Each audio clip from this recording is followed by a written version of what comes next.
Hey, good Friday evening, folks. I hope you guys are all safe out there. Here's the final reveal to the Airfix 148th scale Westland Sea King Sikorsky S-61 Navy helicopter. Well, here she is, all done. And as you can see, she looks just like what you see on the box there.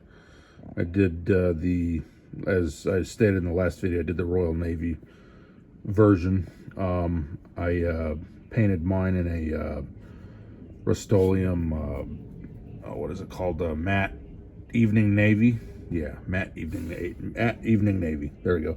So what influenced me in the first place to want to do this helicopter was a few months back I saw the movie Navy SEALs with Michael Biehn, the same actor that did Kyle Reese in the 1984 Terminator movie.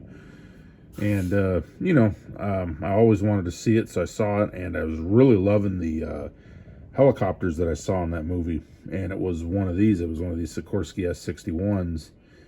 And I was just really loving the design of the helicopter, the dark blue coloring, and the decals, And it just really influenced me. I said, you know what? If they make a model of this helicopter, I want to do one for sure. So I did some looking around, and that's when I discovered the Airfix 148 scale version here. And I didn't realize at the time, it was kind of too late that these were already discontinued. So I knew I was going to have to pay a little bit more than normal for a kit that was still sealed and such. So I searched around on eBay, and then eventually I did find one for I think it was for $57 plus shipping. It was cheaper than the other ones that were going on there. There was one for $90. Yeah, they go for a good, they're kind of high up there. So yeah, when I saw this one, if I remember correctly, I think the box wasn't sealed, actually. I think the box had already been opened, and the guy showed the different trees. Everything was there, though. So I liked the price. I said, you know what, I'm probably not going to do any better than that. So I went ahead and bought it, and don't regret it at all. So, but yeah, I was really feeling it. I said, I'm going to be doing it here soon enough because I have a place for it. I'm going to, like I did with the Chinook, I'm going to hang it up on the ceiling in the bedroom. So, yeah, so that's the deal. And so I said, let me get on it.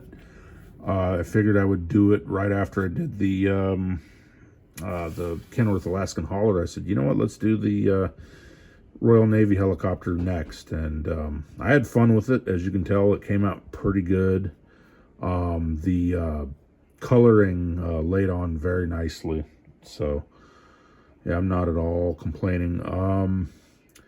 The main issue that I had with this build, especially towards the end, and it doesn't matter because they're only down for, for posing purposes. Once I'm done with this video and done taking the pictures, those landing gear are going to be permanently up inside the housing here, so they're never going to come back out. But the landing gear are kind of a pain in the butt on this kit. They went in kind of tight, so I had to do some shaving of some plastic just to get them to go into their little things inside there, whatever.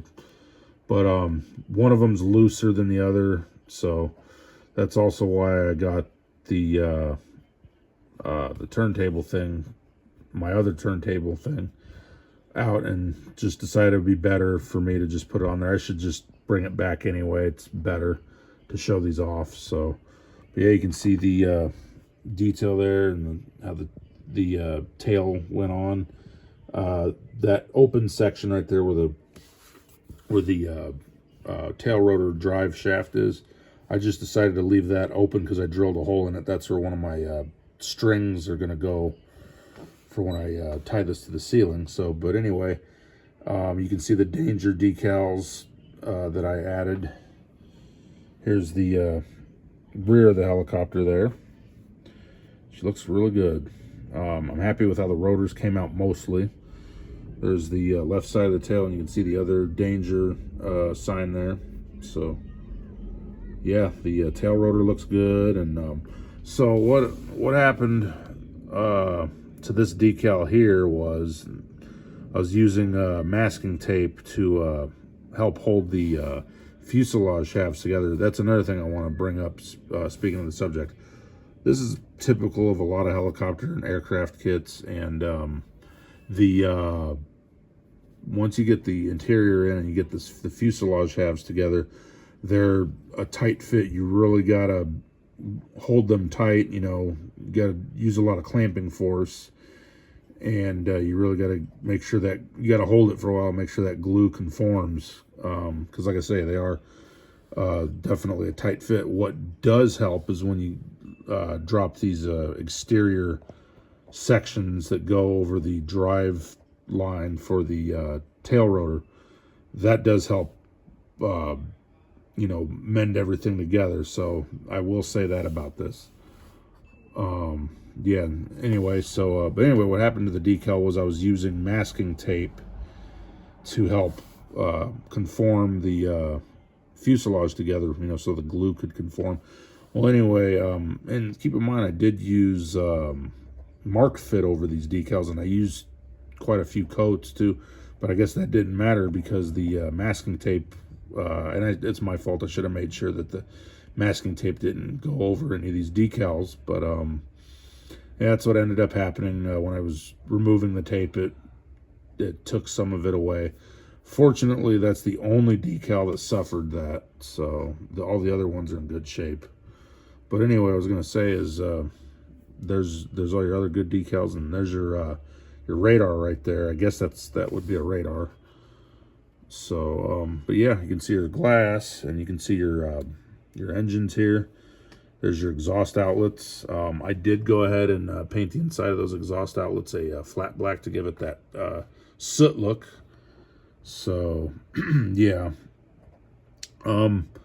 Before I hang this thing up, I saw a picture on the Airfix site, and I'm not too sure what these bars are, but they have a string. From what I saw on the finished model on the site, they have a string that runs along here. Not sure what that's for. That'd be nice to know what that is, but because like I said, I'm not a helicopter expert at all, so. But yeah, it'd be kind of interesting to know what that's for.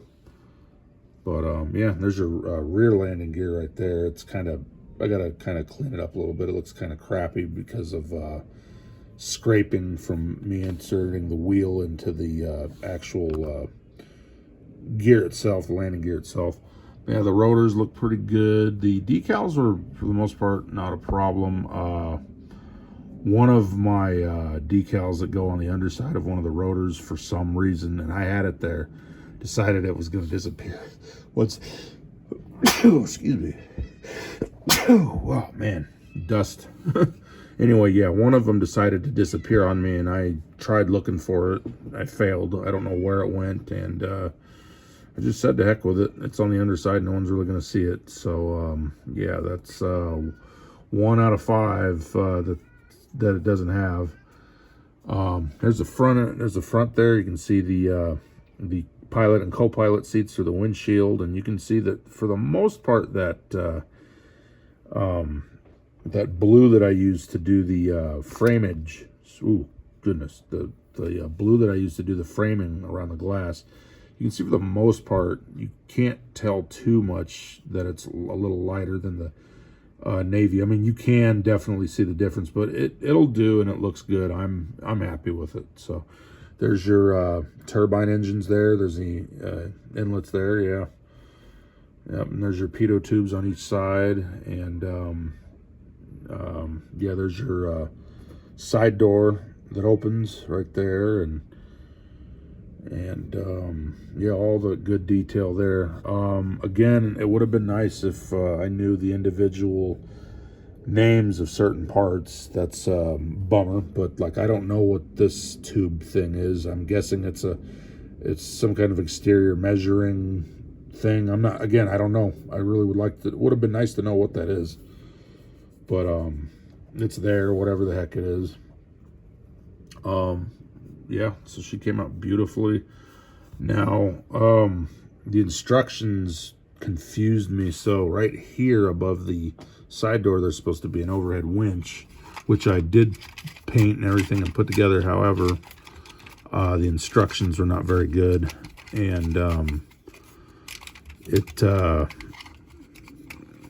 just did. Oh, I threw it in my pickup over there. But anyway, it's I tried to get it on, and it just wasn't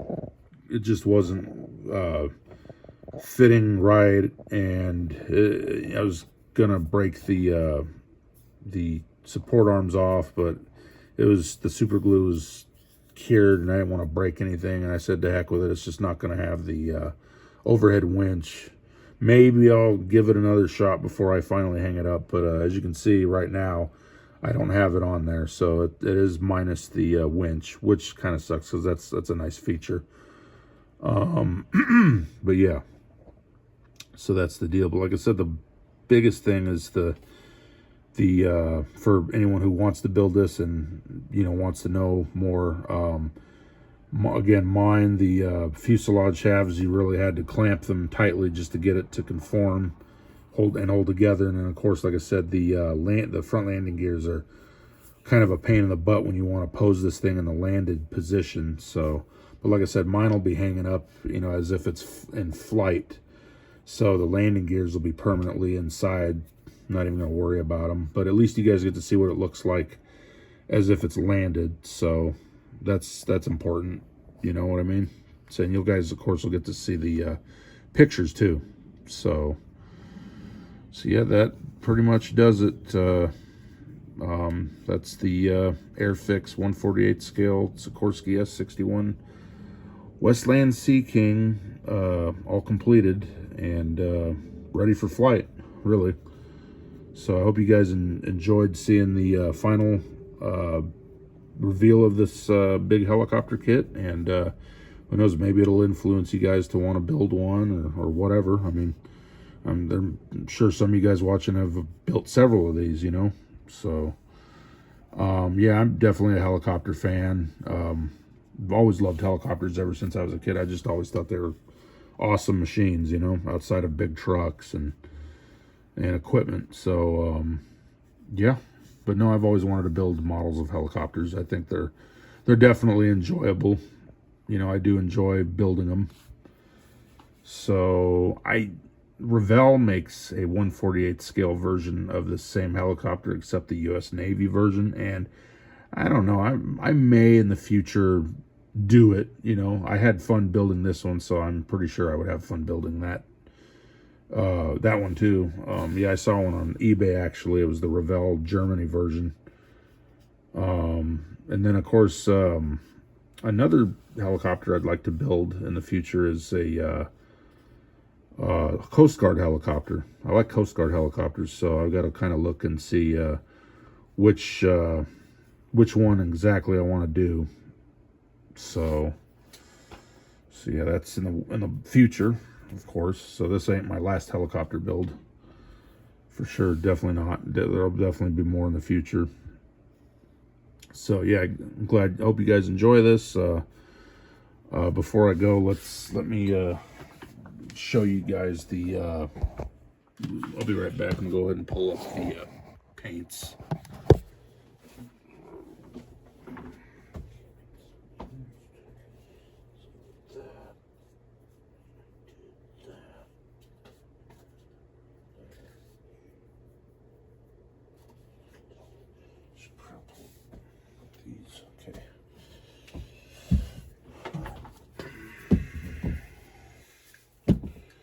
Okay, so this is the main color that was used. This is Rust-Oleum 2x Ultra Matte Evening Navy, like I stated before. So yeah, if you guys want to reference colors and you're unsure of a good color, this is, in my opinion, this is definitely you can't go wrong with this. It's definitely a good start. And if you want to go, the more hobby modeling paint route, you can do that as well. You know, this isn't the only option. So, but you know, I can get several kits out of one of these cans. You know what I mean? I could probably get 2 of these helicopters, or even 3, possibly out of one of these cans. So, and this still has a lot left in it. But yeah, that's the main color. And the interior colors were between Krylon matte deep gray and one part of the interior I think I did in this Krylon matte dark pearl. And the seats I did in Rust-Oleum's satin poppy red. So those are the main colors. And of course, you know, other little things like the rotor blades, the intakes, the turbines there, the wheels, a few parts of the interior, they were done in Rust-Oleum flat black. Nothing special. Everybody's seen that one. So yeah, and then let's see, and then of course the there were some other parts like the landing gear were done in Rust-Oleum metallic aluminum, because I wanted a shinier paint, not too chromy though. So that's what I went with. The rotor hub assembly, I did that in a apple barrel metallic gunmetal color. I just hand painted that, and you can't even tell. You can't tell because it came out so good. So those are the main colors that I used on this build. This flat black stripe here below the windshield, I did that in apple barrel flat black craft paint, and as you can see, it mostly came out good. You can't even tell that that was brushed on there. So it laid nicely. So yeah, that's basically what I used on this build. Just mainly those 4 colors there. Those are the main colors. You know, like I said, there were the parts in the rotors, the tail rotors, that were flat black, but there was a couple of items in here that were, I think one interior part was yellow, which is sun yellow, I think it is from Rust-Oleum, and then of course I did flat black on one of the parts too. But yeah, everything else was one of these 2 grays. So well, that'll do it for this video, and stay tuned for the slideshow. Oops, gotta be careful there. Stay tuned for the slideshow video, and let's talk about what's going on next. I'm gonna go ahead and do this 97 AMT 1997 Ford F-150 flare side 4x4.